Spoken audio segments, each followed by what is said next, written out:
You know, we do something pretty incredible every single second of the day, and we don't even think about it. We understand language. But have you ever stopped to wonder how our brains take this jumble of words and just instantly see a movie playing in our heads? Well, today, we're going to unpack that very magic.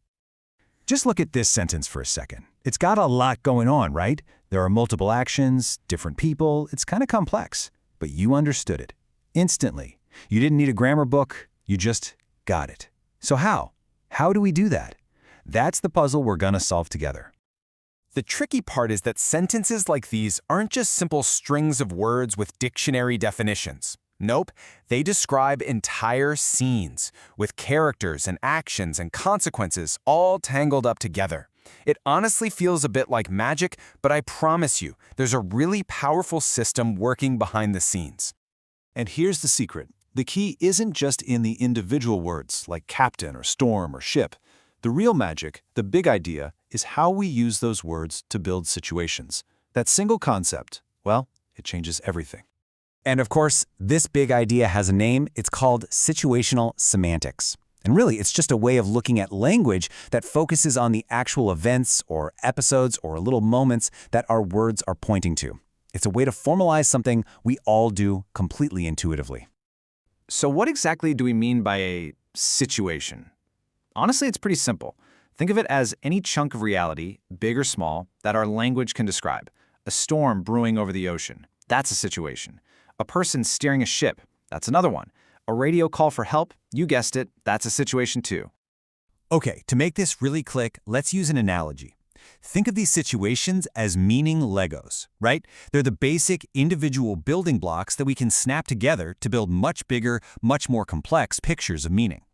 So if we use that Lego idea, we can take our complicated sentence and just pop it apart. See? It's not one giant, messy situation. It's actually a collection of smaller, much simpler Lego bricks. You've got the storm approaching brick, the captain steering brick, the captain seeing brick, and the captain radioing brick. Our brain just snaps them all together, no problem. But hold on, it's not just random, right? You can't just snap any bricks together and have it make sense. There's a real structure, a logic at play here. And it's one that linguists and computer scientists have actually formalized to explain exactly how this all works. And the method basically boils down to a three-step process. First, you look at the whole sentence and characterize the big overall situation it's describing. Second, you break it down. You reduce it to its most basic parts. Those are our Lego bricks. And finally, you formalize how they all connect, using a special kind of logic that a computer can actually understand. Now, this is actually a pretty big deal because it's a huge shift from the old way of doing things. The traditional approach, what's called the Davidsonian approach, it only focused on the tiniest little pieces of meaning. But situational semantics, that's a game changer because it cares about how the entire creation, the whole Lego build, holds together.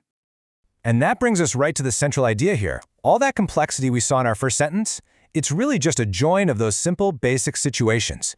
We're just clicking the bricks together, combining these simple scenes to build one complete, detailed picture. And the power of looking at language this way is, well, it's incredible. It helps us formally understand how a sentence can be true in one context, but not another. It explains how information from one little Lego brick, like the captain seeing the storm, carries over to the whole story. It even helps us model tricky stuff like the flow of time or things happening all at once. Okay, so this isn't just some abstract theory for linguists to geek out over. This whole framework has some really profound implications for how we're going to interact with technology, and maybe how technology is finally going to understand us. I mean, just look at the range of problems this one idea helps solve. It can tackle the famous liar's paradox just by separating what's being said from the situation it's about. It gives us a whole new foundation for building systems that can actually understand questions and give good answers. And, maybe most importantly, it's a core piece of the puzzle for advanced AI systems like episodic logic that are trying to truly get a handle on human language. So when you put it all together, what you've got is a bridge, a really important one. Situational semantics is the key to bridging that massive gap between our messy, emotional, context-filled human language and the clean, structured ones and zeros logic that a computer needs to work. And this quote right here, this gets to the absolute heart of it. The real goal of understanding language isn't just to stamp a sentence as true or false. The goal is to be able to fully build, to fully characterize the rich, detailed situation that our words are trying to paint. Which leaves us with a pretty big and honestly kind of exciting question to chew on. If we can actually teach machines to see the world not just as strings of words, but as a rich tapestry of interconnected situations, are we on the verge of creating machines that can finally understand not just our commands, but our stories?